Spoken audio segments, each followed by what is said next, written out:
How's it going, everyone? It's Isaac Smolden, the production manager here at My House. Before we get into today's episode, which is focused on the YRBS, or Youth Risk Behavior Survey, just wanted to give everyone a heads up that since we recorded this, the Matsu School District has decided to go ahead and not go through with the conduction of this survey for 2023. While that decision is disappointing to us for reasons that we will discuss in this podcast, we are still releasing the episode in full because we would really like to try to explain to the public, to the school district, why this survey is so important to us and why in the future now it would really help organizations like ours, as well as tons of other organizations around the state, for us to be able to have access to this data. Thank you and enjoy the show. Welcome to the My House Podcast, a show about the past, present, and future goings-on at the My House Youth Drop-In Center in Wasilla, Alaska, with your host, Michelle Overstreet. Hi, welcome to episode 25 of the My House Podcast. I'm your host, Michelle Overstreet, and today I'm joined by James Rogers. He is our data manager and my chief operating officer. Thank you for being here, Jim. Thank you. Thank you for Appreciate having me. you. Before we get into our discussion today, let's cut to Isaac real quick for a housekeeping update. Yeah, so we have some stuff that came out last week, a long episode of Diag Nonsense where we were talking about something very hypothetically that hypothetically happened, and then hypothetically more information came out about it. So we're going to be recording another episode about the same topic with the hypothetical new information that we received. And that was actually a lot of fun because I think we all have very different takes on it, but it ties into a lot of the stuff that we're dealing with here at work and kind of just in the field. And so I think I'm excited to have another good conversation about that in the next episode of Diag Nonsense. Redemption has Blaze Bell coming on. That's going to be their next, I believe, 2 episodes. Awesome. And hopefully that'll be a video podcast as well. So that might be one to check out on YouTube instead of wherever you are listening, unless you're listening on YouTube, in which case, I guess just keep doing what you're doing. I don't know if we have any events coming out this month, Michelle, but I will plug again the Cupid is Stupid program that we're doing right now. And normally I would ask you for a little more information about that, but I think that's going to be the next episode of this show, so I'll just have everyone stay tuned for that. Yeah, I think we'll have some fun with that next week. Yeah. Well, I know that Jim is super excited to be here.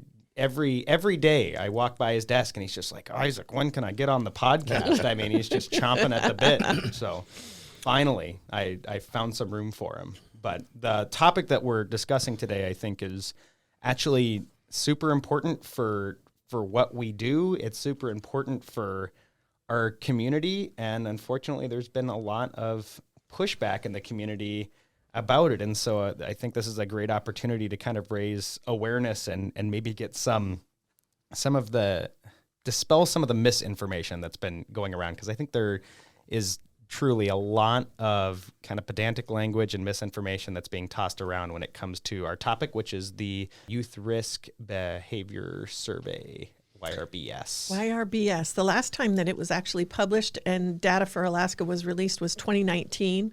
So we're already dealing with data that's 4 years old. Well, the good news is there was no major life changes that happened for anyone in between 2019 and now. No major shakeups. No pandemics or anything nothing like that. Crazy. So part of what I think is really interesting about the Youth Risk Behavior Survey is that it's generally distributed to junior high and high school kids. So you get age 14 to maybe 18, 19, and it's a snapshot of information around, safety. How safe are you in your home? Marijuana use, vaping, cigarettes, drug use, sexual behavior. And some of the things that I was reading online were things about how the survey grooms kids. And, we have a whole department that deals with human trafficking and grooming. And we certainly would not be supporting something that was grooming youth. And the reality is that what this Youth Risk Behavior Survey has offered us is opportunities to go upstream and do prevention. And Jim, you had some comments about that were really valuable. Yes, I think as an organization, we would be naive to not look at these tools that we're given. Traffickers want to know who's weak. They already do. Right. And we need to know who is vulnerable for their advances, so we can specialize our care towards those youth. Right. And to think that any of this information makes somebody more likely to be trafficked is somewhat ludicrous to me. It's knowledge. It's knowing that things are out there that'll lead to prevention.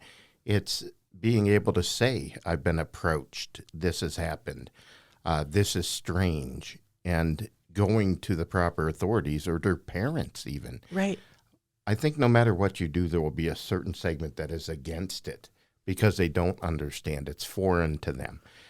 But people like us who deal with this thing on a daily basis know how important it is. It's just not random questions. We really don't care how often your child has sex or what they think about or what's being done with them. It's not for our personal knowledge, but it's to cater programs that help them. Right. Right. My favorite example of this was in 2019. We had a suicide prevention program that was building around a particular kind of philosophy of upstream prevention. And we knew that at that time that the most likely to complete a suicide was somebody between the ages of 24 and 34.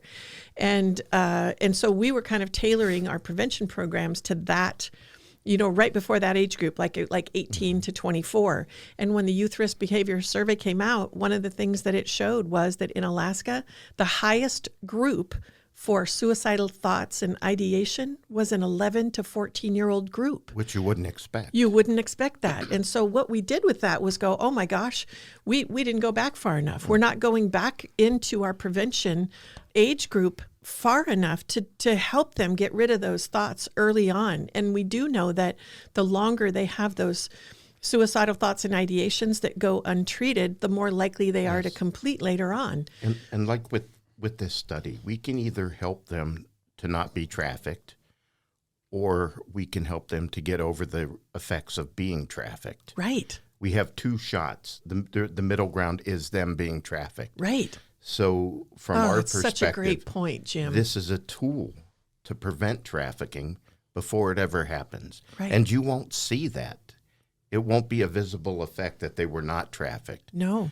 But that's our goal, is we can treat them afterwards, or we can help them before to identify what's going on. Yeah, that's a great example. Well, and let's dispel any rumor from whenever you talk about suicide, when you talk about sex, when you talk about drugs, there's this perception that by acknowledging that high school students engage in premarital sex or engage in the use of recreational drug use or hard drug use, engage in underage drinking, that some high school students have suicidal ideations. If you put that on a survey or if you ask them about it, then they're going to be more likely to engage in those behaviors. And frankly, the data doesn't support that, and it's complete malarkey.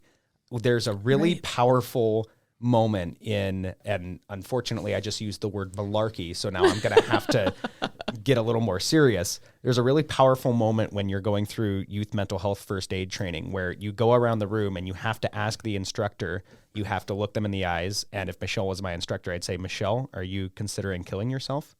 And until you verbalize that, I don't think you realize how difficult it is to ask that question. But it's the question that needs to be asked. You can't just ignore a problem like that and watch it go away.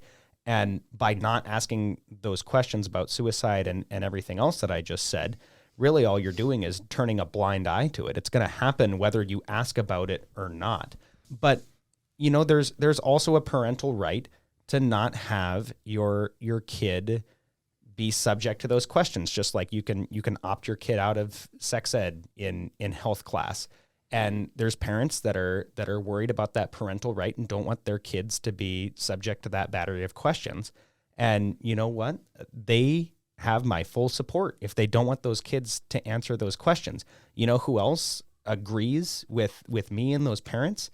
The school district and the people administering the survey, because you're able to opt out of this survey. You're able 2 weeks before they have to notify you, and you can sign a permission slip saying, my child is not going to take this survey, and you're totally okay. Your kid's not going to be groomed if that's actually what you think, which again, I think is ridiculous, but I'm not going to get into it there because that's just an argument waiting to happen, right? There's plenty of data that shows why that's wrong. If you want the access to that data, email me, isaac@myhousematsu.org. I'll be happy to get you some resources. But there's also a lot of talk with, well, can we change this to an opt-in survey? Can we have parents fill out the permission slip to have their kids opt into this battery of questioning? And unfortunately, the parents that care enough to opt in their kid to a risk behavioral survey like this, and the kids that we need to reach to get access to the data, the Venn diagrams for parents that are involved enough to sign their kid up for this, and kids that are being trafficked, that are engaging in risky behaviors like underage drinking, like drug use, there's not a lot of overlap. They're almost two separate circles, I'm willing to bet. Right. So, we desperately need this survey, and we really shoot ourselves in the foot by having our entire Matsu Valley opt out of something like this. Opting in or out to me is wrong. We need data on every kid. Right. Without that, it's not data. Right. It's the people who are somewhat likely opting out. Right. If you were trafficking your children, would you opt in or would you opt out? Yes. Would That's you want also your a fair child point. asked? Yeah. And these things happen. It's They do. naive to think they're not.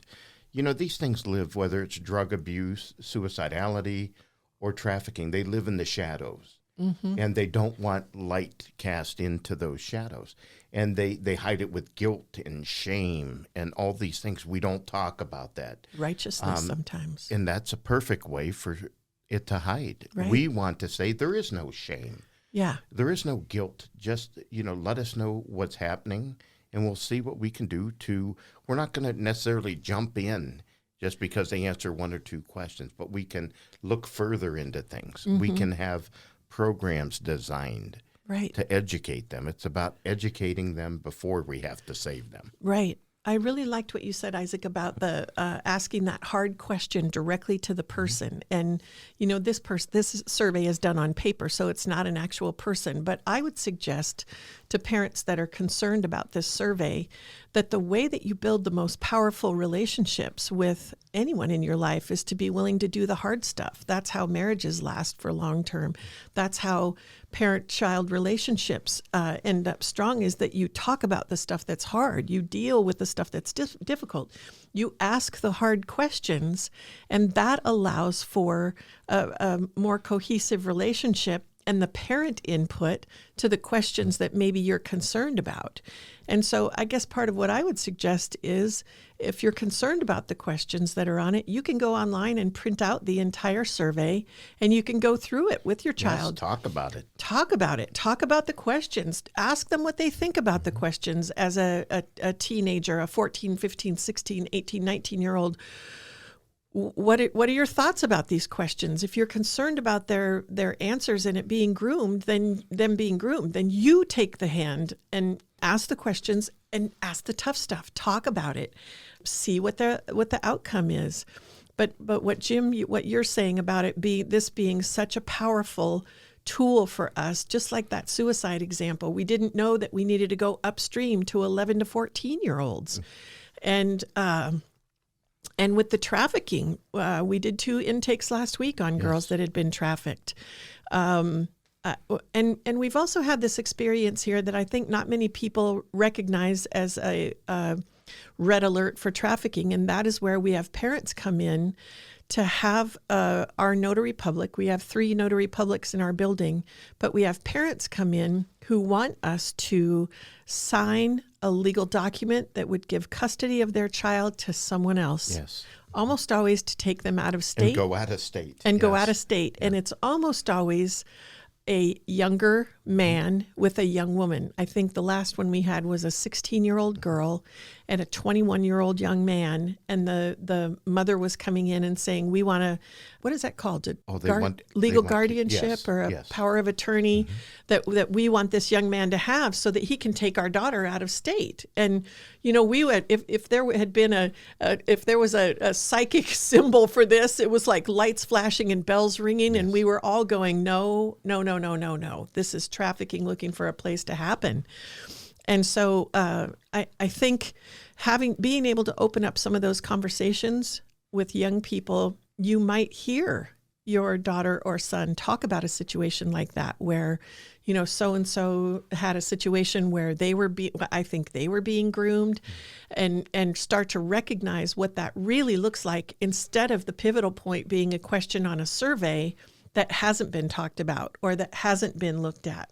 Yeah, and you absolutely should have those conversations with your kids. And I think that a lot of parents that are concerned are probably fully capable of having those conversations with their children, and more power to them. That's awesome. But, even I'd consider myself someone who had a pretty great childhood and experience growing up and through these high school years.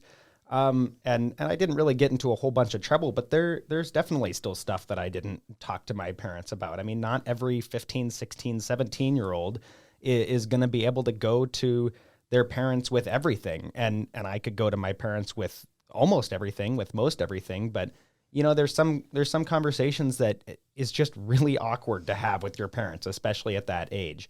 And so what this survey is designed to do is kind of catch the drips of those conversations that aren't happening, even in great homes, even with kids and parents that grow up great and have no problems. There's always stuff that's going to fall through the cracks when it comes to stuff like this. And man, you can't overstate how important this data is to us, to the directions that we take our programs.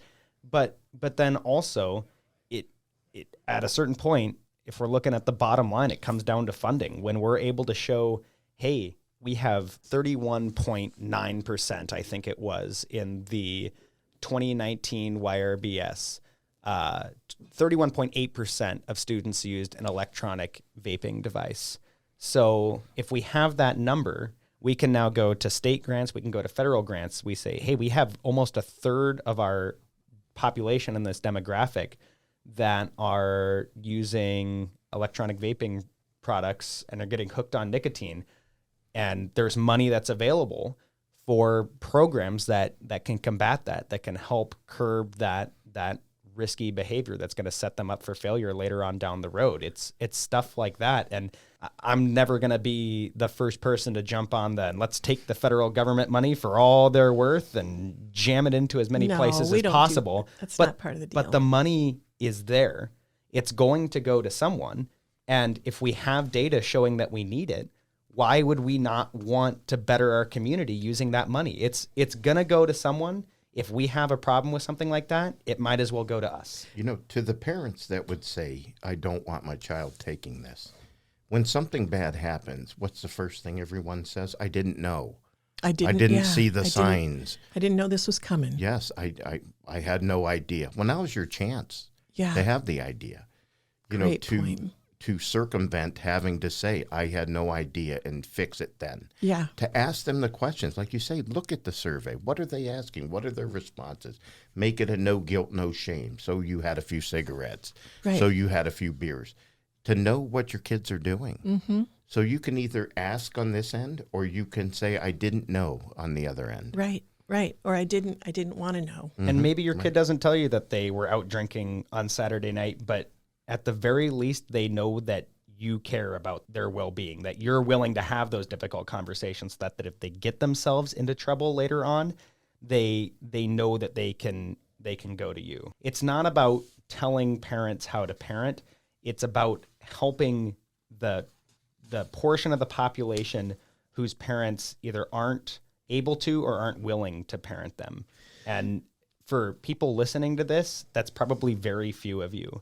But you can't discount the fact that there are kids out there that don't have the great upbringing that some of us were lucky enough to have. Well, in addition, you were talking about the funding, Isaac, and it isn't just about funding for youth programs necessarily. I remember when vaping was brand new, and we realized, I was at Burchell High School still then, and we realized that like every kid in school all of a sudden had one of these devices that they were vaping, and called the state. I mean, none of them were old enough to buy tobacco products, right?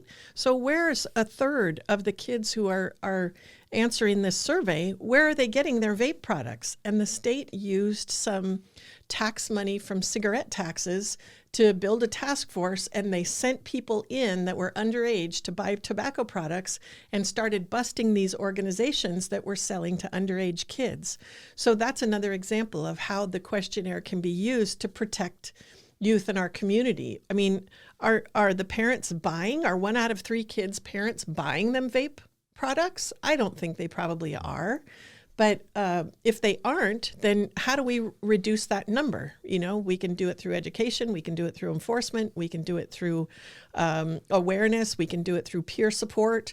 And so finding ways in, like Jim was talking about, those upstream prevention programs. And it isn't always just us. Sometimes it's a combination of schools and law enforcement and nonprofit efforts and parent groups and church groups, everybody working together. And that's really what this questionnaire offers us. Yeah, and there's another couple major arguments that I've seen against the YRBS being conducted in the Valley this year that I want to address as well. One of them being that, well, you know, we're going to give this 91 question battery of questions to high school age students. How many of them are going to answer honestly? The first thing I'll say is that the survey is anonymous, right? There should be no concern by the students that answering any of these questions is going to somehow get them, you know, in trouble from the school or from parents or from law enforcement. If it wasn't anonymous, it wouldn't work, right? There's no incentive to answer honestly. But you know, there's still going to be kids that either say that they're not doing something or say that they are doing something because they're concerned about that. But frankly, you know, the data, we know that the data isn't exact. It's not 100% true to the situation on the ground, but it's kind of the best we got. There's right. No better way to do it. And tying into that, there's some people that are saying, well, I'm not necessarily against the, you know, our kids being asked this, but why is it the school district that's doing it? Why is it a government institution that's doing it? And again, it's not perfect. Would it be great if we had National YRBS Day and you went into a polling place and filled this out completely separate of the school? Yeah, and if I had wheels, I'd be a wagon. Like, it's just not realistic. The school district is, every person that we need to take this survey goes to the school district. The school district has the access to the technology, has access to the student schedule, and is able to work this in to administer it. So none of this is a perfect system, but it's the best we got. Yep. And we need it. Yep. Yep. Some of the other questions in there that are interesting have to do with dental hygiene. They have to do with how much soda do you drink? Mm-hmm. You know, what are your grades like? How would you estimate your efforts in school? Yeah, how like much Michael sleep do you Carson get? says, it's not all sex, drugs, and rock and roll, right? Yes. I mean, it covers Yeah. a vast variety of subjects. It's you know, it's how's your home life? How Right. is and like you said, like obesity and exercise was a big one that they added on to the last YRBS. Mm-hmm. It's everything related to a high school student's health. And the schools are able then to take that data. Individual schools can drill down and say, you know, 90% of our students are drinking soda or energy drinks at school. And we've had a 40% increase in ADD, ADHD reports. But if all these kids are drinking energy drinks, there might be a correlation to that, or the sugar. I remember at Burchell High School at one point, they talked about the soda machines came out, and they could have in the soda machines you could get water or juice, and you know, just trying to encourage healthy choices and healthy behaviors. So, but the data is only a start, and without it, you can't really start. You're just guessing Right. at who is being affected by what. Right. And that goes back to your comment, Jim, about, the bad things happen and we say we didn't know. Yeah. And That's a easy answer. It's an I had easy- no idea. I that had no idea. happened. And so again, we have, I think Diagnonsense, Kurt's talked about the relationship between energy drinks and ADHD symptoms, and then getting a kid on ADHD medication when they're drinking 3 to 5 Red Bulls a day. Right. And so, does the kid have ADD, or is he overdosing on caffeine every day? And the correlations are important. I mean, Yes. what do we see are common amongst homeless kids? They don't sleep. Yep. They drink these Red Bulls and stimulants. Mm-hmm. They're using drugs. Right. It's a snapshot of the future for them. Right. And with the roughly, say, 925 clients, I don't know if that's roughly or I not. think it is. I think it's spot on. Yeah, I know. But Big data guy over here. that Yeah, have been, Jim's that our have been data guy. through here, would their parents have wanted to have these answers beforehand? Right. And what would they have done differently? What would the schools have done differently? What programs would have been created when they were a freshman or a sophomore to curb some of these things? And what would the conversation be? Mm-hmm. We don't want to have 925 more. Right. Right. But I'm afraid we will if we don't get on top of these things. And it's interesting that you're talking about that, Jim, because I remember a specific client that we had for a long time who's since moved out of state, but he was working in the cafe one day, and he came back to the case management area and he said, "I just can't work. My ADD and my anxiety is through the roof." And it might have been you, Jim, who said, "Well, what have you had to eat or drink today?" And he said, 2 Monsters and a Red Bull. Mm-hmm. And we all just kind of sat there, and it was like, well, what do you think that's going to feel like? Is your heart racing? Because it should be, you everything that you've put into your body has been a stimulant, and it's no wonder you feel like your brain's going to explode, and that kid no one had ever asked him that question before we did. Yes. No one ever said, you're drinking stimulants continuously, and then adding your ADD and ADHD and anxiety medicine, and they're probably barely able to counteract each other. Sure. So I think that, in terms of conversation, it really opens up some opportunities for conversation around having a better understanding of what's going on, what I'm putting in my body, how it's impacting. The fact that it's anonymous tells me that if you don't want this survey, you're hiding something from somebody, whether you're hiding these realities from your children or you don't want people asking about your home life, Right. what your child is experiencing at home.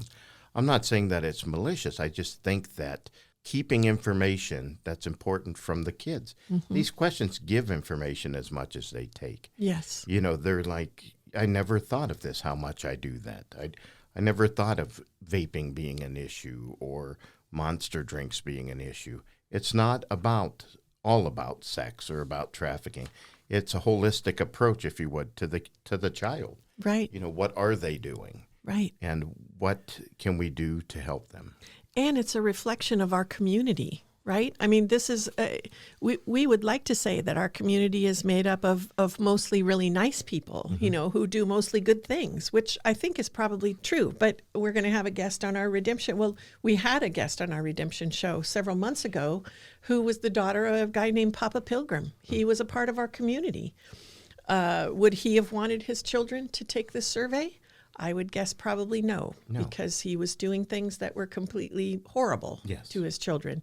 So there's an opportunity here for us to get a snapshot of our community and what the experience that the majority of the youth have in our community by utilizing youth who are in school. And it's really one of our only tools to do that. Yeah, and like Jim said, I mean, if you don't want your kid to take this survey, that doesn't automatically mean that you're trafficking them at your house, right? Right, right. And people have plenty of reasons why they're against this survey, just based off what I've seen. Some of them are more legitimate than others. But what I have to fall back to is you have a right to parent your kid how you want, but please don't hurt organizations that are trying to help this demographic. Don't hurt other kids that desperately need to be able to take this survey so that we can design programs and help them from, get upstream of this problem by just saying, putting pressure on everyone that we shouldn't have this survey altogether. Just opt your kid out. You have that right as a parent, and I'll support you in that right to opt your kid out, whether or not I agree with your reasoning or not. But don't shoot our community in the foot, because there are organizations and there are people that need access to this survey. When you have surveys, you need the positive answers, the Yes. good answers, that this is not happening, this is improving. Right. It's a litmus test of the community. Kids are not doing this. This is not as high as it was 2 years ago. It's over time that you get your answers. Are we helping? And that's what we do here at my house, is we can show with data that this is what they look like when they came in, and this is what they look like when they moved on. Mm-hmm. Some are successes, others are not. Right. But we need to know, what percentage are we able to help? What is working? What isn't working? What do we need to do better? Mm-hmm. What other programs do we need to focus on? Right. And all of that requires the good answers and the answers that we really don't want to see. I don't want to see people that saying that I've been trafficked, because it's an awful thing. Right. Or that everyone's on drugs or everyone is smoking. But we need the good answers along with the negative answers. Yep, that's absolutely true. Yeah. Absolutely. And we're about to run out of time, and I usually don't do the whole like and subscribe thing, but this episode particularly, especially if you're in the Mat-Su Valley, or if you're listening in the Mat-Su Valley, please do share this podcast wherever you're listening to it right now. Share with your friends, share with your family, with the parents that your kid is going to school with, because this is a big community issue, and we really want to shed some light on it. And questions, comments, concerns, hate mail, you have my email, isaac@myhousematsu.org. Probably not hate mail if you could help it, but we'll probably get some anyway, or call us 907-373-HELP, 373-4357. Come down and see us, 300 North Willow Street. We'd love to have this conversation with you. We'd love to provide resources about this whole situation. And the last thing that I would say is that the Mat-Su Valley is the second largest community in Alaska. And if we don't provide data about the youth in our community, every other community across Alaska and across the nation has data to give them direction and input and the opportunity to change or to know what we don't know. And let's not be that community. Let's not be the community with our head in the sand. And the Mat-Su Valley is one of the fastest growing, if not the fastest growing borough in the state. And there's a reason for it. I mean, for the most part, I think we all love to live here. So let's keep it that way. Let's get upstream of the things that we have problems with, and let's make the Mat-Su a great place to live. Yes, I believe we know our failures. Mm-hmm. We see them. Yeah, We do here. You see them in the grocery store. When you work in this field, you can't help you can. but recognize it. And if you don't recognize these things in your community, you're lucky. Right. I wish I could be naive, but I see people who are on drugs, and I see people that are the type of people that we deal with. But if we don't, we know our failures. We need to find out what our successes are, and do more of the successes. Awesome. Thank you, Jim, for joining us today. My favorite retired military data guru. Amazing job. And thank you, Isaac, for being awesome as usual. That's all the time we have for today. The My House podcast is recorded at the My House studio in Wasilla, Alaska. Our producer and editor is Isaac Smolden. I'm Michelle Overstreet, and until next time.